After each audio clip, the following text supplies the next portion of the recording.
How can you send photos from iPhone to email as attachments?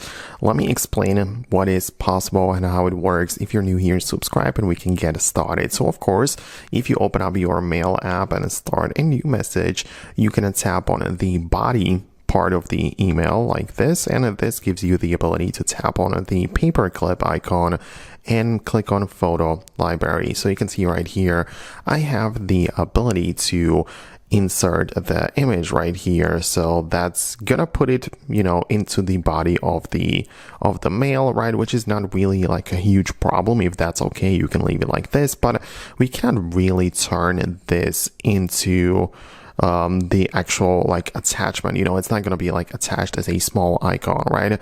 So that's kind of the limitation of the Apple Mail app. What we can do is to tap on the paperclip again and click on attach file, right? And choose something else, right? So if I click on the image right here, it's also going to attach it as a part of the body. But if I choose something like a document, right, you can see that it is part of this little icon, and it means that it's attached and not part of the body of the text, right? So that's kind of how it works inside of the Mail app made by Apple.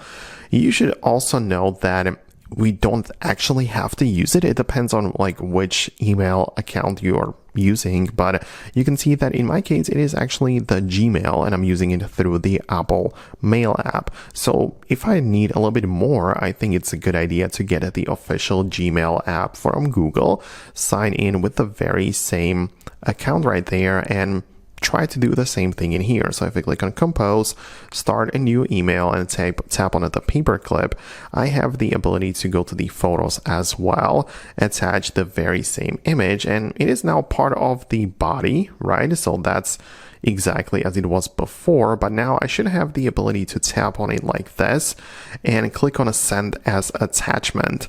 And that is something we simply didn't have available in the Apple Mail app. So if I click on it like this, you can see now it's an attachment and not part of the body of the text. So that's how it works. Unfortunately, we don't have that option in the Apple Mail app, but that is just how it is. If anything changes in the future, I'll definitely make an updated video. For now, that's going to be about it, and I'll see you later in the future uploads.